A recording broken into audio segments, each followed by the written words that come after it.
मी तर झोपल्या झोपल्या फक्त एक विचार करते की बघतीये फक्त हे घड्याळ आणि हे कॅलेंडर झोपल्या झोपल्या आणि फक्त एकच विचार करते की ही तारीख कधी संपेल, हा दिवस कधी संपेल.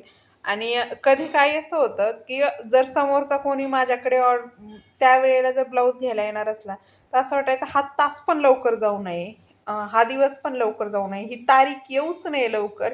म्हणजे आपण आपल्याला वेळ भेटेल तेवढं काम करायला, कारण की म्हणजे तशा ऑर्डर घेतलेल्या असायच्या लग्नांच्या.